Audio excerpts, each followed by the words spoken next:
Morning বন্ধুরা, কেমন আছেন সকলে? প্রথম দুটো পর্ব ঘাটশিলার পরে আজকে শুরু করতে যাচ্ছি তৃতীয় পর্ব। বুরুডি লেকের পাশে কবজি ডুবিয়ে দেশি মুরগির ঝোল আর ভাত খাওয়ার পর এবার পালা হচ্ছে অপরাহ্নের সাইট সিইংয়ের।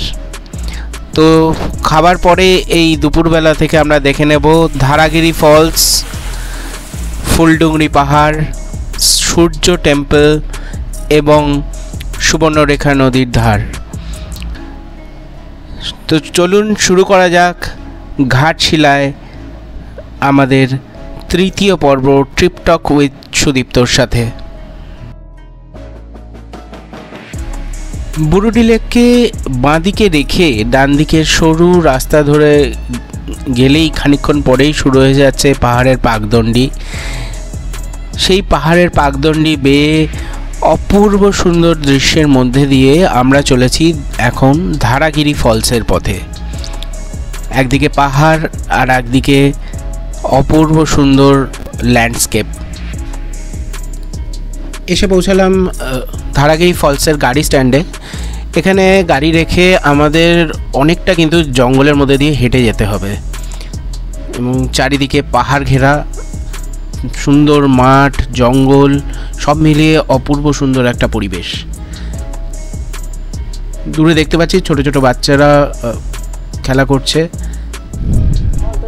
এখানেই পরিচয় হলো আমাদের গাইডের সাথে। গাইড করবি আমাকে? গাড়ি থামানো দেখে নিজেই এগিয়ে এলো। গল্প বলতে হবে কিন্তু। আমার গাইড চলেছে আগে আগে আর আমি পিছনে পিছনে। সবকিছু ভালো করে দেখাবি তো? তোর ডাক নাম কি? কি বলে ডাকে তোকে? জঙ্গলের ভেতর দিয়ে পায়ে চলা ছোট্ট রাস্তা, আর সেখান দিয়ে চলেছে আমার গাইড।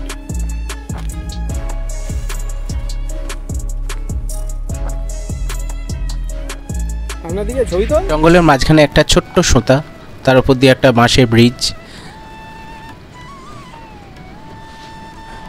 মাঝে মাঝেই দেখা হয়ে যাচ্ছে ছোট্ট ছোট্ট ছেলে মেয়ের দলের সাথে। এরাও কাছাকাছি গ্রামেই থাকে এবং যারা ট্যুরিস্ট আসে তাদের সাথে কাজ করে। ওই সবার চার্জ ওই 40 টাকা 50 টাকাই নেয় এবং এইভাবেই এরা কিন্তু ছোট থেকেই রোজগার করতে শিখে যায়।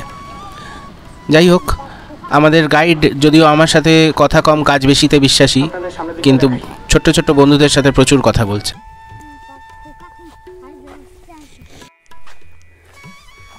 আপনাদের সামনের দিকটা দেখাই। চলেছি ধারাগিরি ফলসের পথে।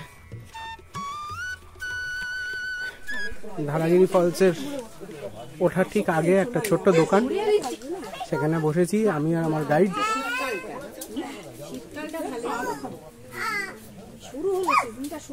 খুব সুন্দর লাগছে, খুব সুন্দর প্রকৃতি।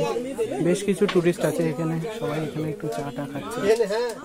দোকানে গরম গরম চা আর বিস্কুটের সাথে একটু জিরানো গেল এবং তারপরে আমাদের গাইডও মহা খুশি একটা বিস্কুটের প্যাকেট পেয়ে। আবার চলা শুরু। একটা লাঠিও নিয়ে নিয়েছে হাতে। টাইম ঠিক আছে, ওখানে 2টা নাগাদ পৌঁছো। চলেছি ধারাগিরি ফলসের মধ্যে।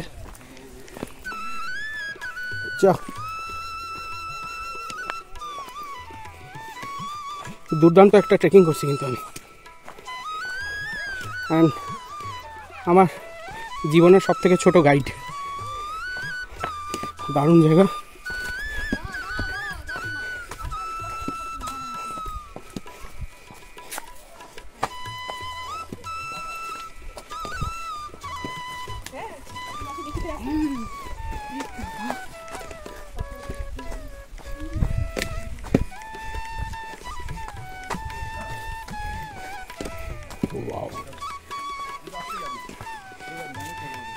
দুর্দান্ত ট্রেক, পাথরের খাঁজে খাঁজে পা দিয়ে এবং লাঠিতে ভর দিয়ে। তার বন্ধু পেয়ে গেছে, শুরু করে দিয়েছে দোল খেতে। যদি আমরা ফলসের খুব কাছাকাছি পৌঁছে গেছি, তো যাই হোক খুব খুশি। কি নাম বন্ধুর? তোর নাম কি? ফুলমণি। বাহ, তোর বন্ধু ও? চলো দাঁড়িয়ে আছি ধারাগিরি ফলসের সামনে। কেমন লাগছে অবশ্যই জানাবেন, লাইক কমেন্ট শেয়ার করে আপনাদের দিতে থাকবো উইকেন্ড ট্রিপের প্রচুর প্রচুর খবর এবং তার সাথে বড় ট্যুর তো থাকবেই।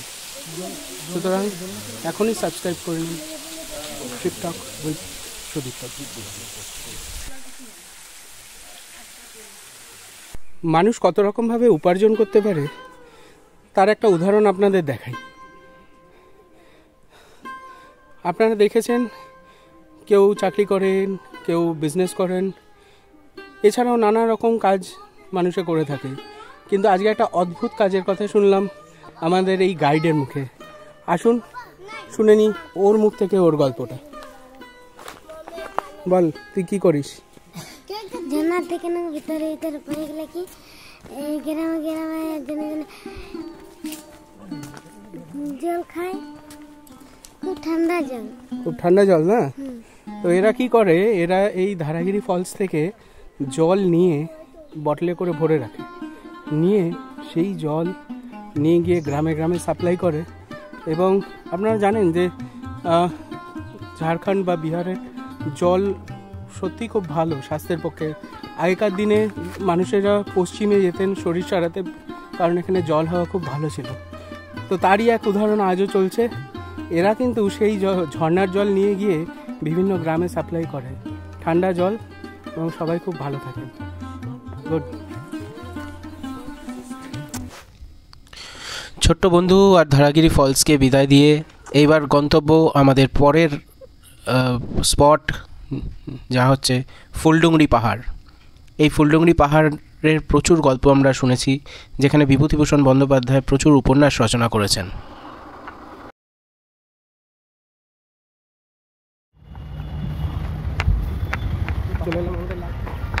এখন উঠবো, আবার ট্রেকিং করতে হবে। তো আজকে মোটামুটি দুটো ট্রেক, খুব বড় বড় ট্রেক না, ছোটোই, কিন্তু স্টিল অনেকটাই স্টিফ এবং বেশ পাথুরে জায়গাগুলো। একটু কষ্ট হচ্ছে কিন্তু দারুণ লাগছে। আর এখন প্রায় বিকেল 4:30 বেজে গেছে, সূর্যদেব আস্তে আস্তে পশ্চিমে ঢলে পড়ছে। এখন কিন্তু একটু একটু ঠান্ডার আমেজও গায়ে লাগছে। সব মিলিয়ে একটা অসম্ভব সুন্দর পরিবেশ। আপনাদের সামনের দিকটা দেখাই, দেখুন। এগিয়ে চলেছি ফুলডুংরি পাহাড়ের ওপরে।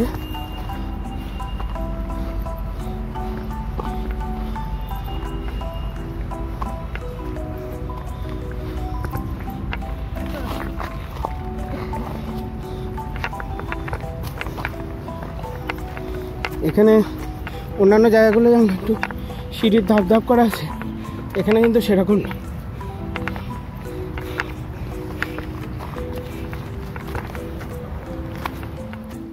বেশ খানিকটা ওঠার পরে একটা সমতল জায়গা মতো চোখে পড়লো।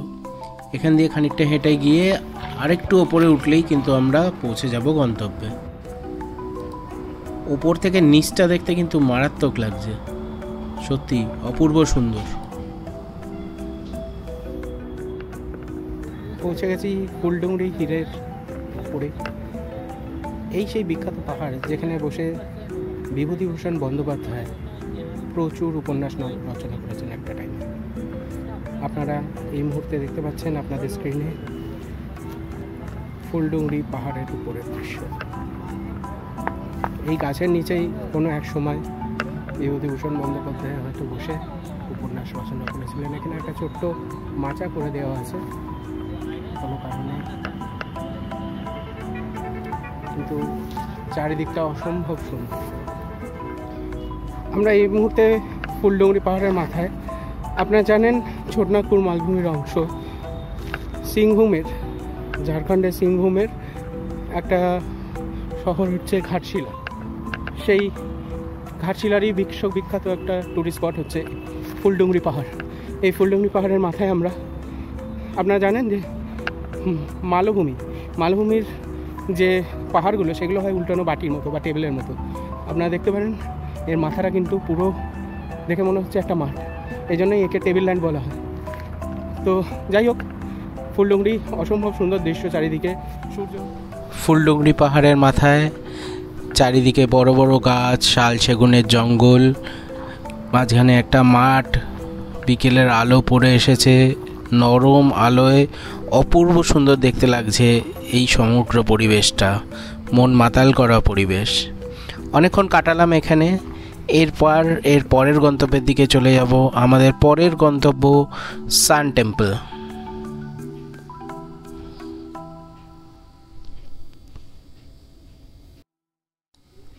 ফুলডুংরি পাহাড় থেকে নেবে রেল লাইন এবং ন্যাশনাল হাইওয়ে পেরিয়ে ঠিক উল্টো দিকে যেদিকে আমাদের হোটেল, সেই দিকে আমরা আবার চলে এসেছি এবং পৌঁছে গেছি সূর্য মন্দিরের সামনে। সুবর্ণরেখা নদীর ঠিক পারে অবস্থিত এই সূর্য মন্দির এবং অসম্ভব সুন্দর সূর্য মন্দির। আপনারাদের দেখাই যে সূর্যদেবের মূর্তিটা কি অপূর্ব লাগছে। এখানে ছবি তোলাতে কোনো বাধা নেই, সুতরাং অনায়াসে ছবি তোলা গেল এবং সমগ্র মন্দিরের ভিউটাও আপনাদের একবার দেখিয়ে দিই। অপূর্ব সুন্দর, সূর্যের যে 7টা ঘোড়া, সেই ঘোড়ায় টানা রথের দৃশ্য এবং ঠিক পাশেই হচ্ছে সুবর্ণরেখা নদীর ঘাট।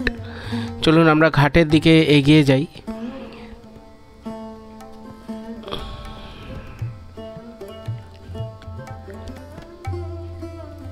এই হলো বিখ্যাত সুবর্ণরেখা নদীর ঘাট।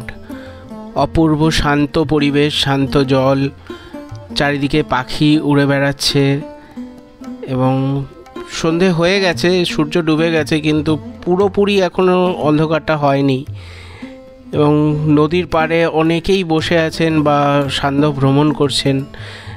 অপূর্ব সুন্দর লাগছে চারিদিকের পরিবেশটা।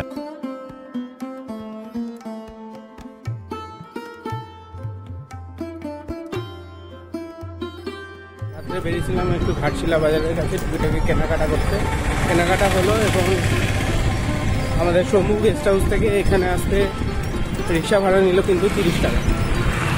1 কিলোমিটার মতো ডিস্টেন্স, বাট ঠিক আছে, ইটস ওকে, কারণ ঘাটশিলা খুবই ছোট শহর এবং সন্ধ্যের পরে গাড়ি চলাচল অনেকটাই কমে যায়, কারণ ট্রেন না থাকলে এখানে গাড়ি চলাচলের সেরকম কোনো পাবলিক ট্রান্সপোর্টের ব্যবস্থা নেই, সুতরাং রিক্সা এবং অটোই ভরসা। আজকের ভিডিও আপাতত এই পর্যন্তই। আগামীকাল আমরা যাব যদুগোড়া এবং গালুডির বিভিন্ন স্পটগুলো দেখতে এবং সেই ভিডিও আমি খুব শীঘ্রই আমাদের চ্যানেলে দেব। আমাদের আগের ভিডিওর লিঙ্কগুলো আমি দিয়ে দেব আমার ডেসক্রিপশন বক্সে, আপনারা কিন্তু অবশ্যই সেইগুলো দেখে নেবেন, আপনাদের খুব ভালো লাগবে। খুব ভালো থাকবেন সকলে। আজকের মতো অনুমতি চাইছি এবং কথা দিলাম যে আরও ভালো ভালো ভিডিও, আরও সুন্দর উপস্থাপনা পরিবেশন করব আপনাদের সামনে। ধন্যবাদ। দেখতে থাকুন ট্রিপ টক উইথ সুদীপ্ত।